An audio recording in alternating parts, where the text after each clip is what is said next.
شکر ربی شکرا ہدیت قلبی.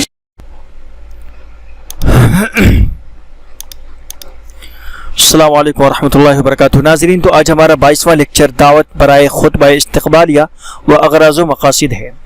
یہ خطبہ استقبالیہ کبھی شروع میں اور کبھی درمیان میں اور کبھی بالکل آخر میں ہوتا ہے، اور اسی میں بعض دفعہ خطبہ استقبالیہ کی جگہ اغراض و مقاصد بھی کے لیے بھی بلایا جاتا ہے.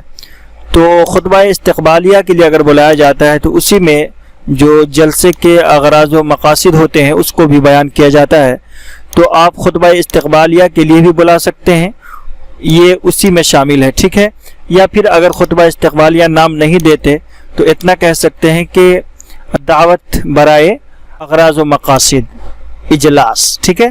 دعوت برائے اغراض و مقاصد اجلاس، ٹھیک ہے، کہ جلسے کا کیا مقصد ہے، کیا غرض و غایت ہے، اس کے لیے جو ہے دعوت دے رہے ہیں.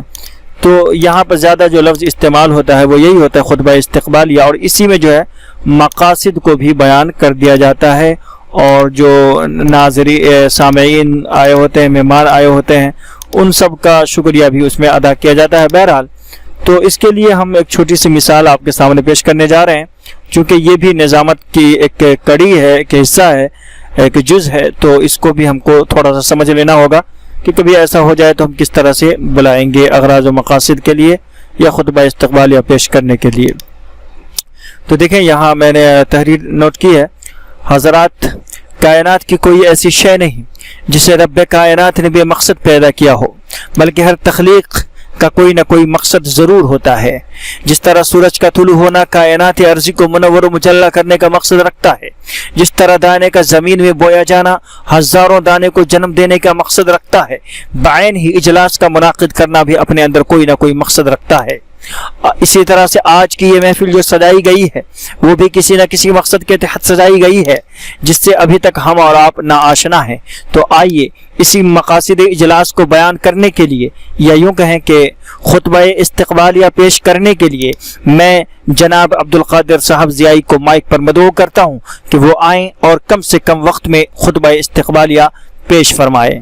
تو یہ ایک چھوٹا سا انداز ہے، چھوٹی سی چیز ہے جس کو آپ کو ذہن میں رکھنا چاہیے، چونکہ ناظم اجلاس کے لیے ان سب چیزوں کی بھی جاننا ضروری ہے. تو بہرحال لیکچر نمبر 22 میں ہمارا یہ، اور اس کے بعد انشاءاللہ پھر ایک نئے ٹاپک کے ساتھ ہم حاضر ہوں گے. اگر ہمارے چینل پر آپ نئے ہیں تو چینل کو سبسکرائب کر لیں، ویڈیو کو لائک ضرور کریں، اور اپنے دوستوں کو اس چینل سے جوڑنے کی کوشش کریں. ویڈیو کو یوٹیوب پر کے علاوہ جو ہے آپ فیس بک پر، واٹس ایپ پر، فیس بک پیج پر، ان سب پر ضرور شیئر کریں تاکہ زیادہ سے زیادہ لوگ ہم سے جڑ سکیں. بالخصوص نئے جو طلبہ حضرات ہوتے ہیں مدارس کے، ان سب کو جوڑنے کی کوشش کریں. آپ ان کو ویڈیو شیئر کریں گے تو میں یقین سے کہہ سکتا ہوں کہ انشاءاللہ وہ جو ہے چینل سے جڑ جائیں گے. ملتے ہیں انشاءاللہ ایک نئے لیکچر میں ایک نئے ٹاپک کے ساتھ. السلام علیکم ورحمۃ اللہ وبرکاتہ.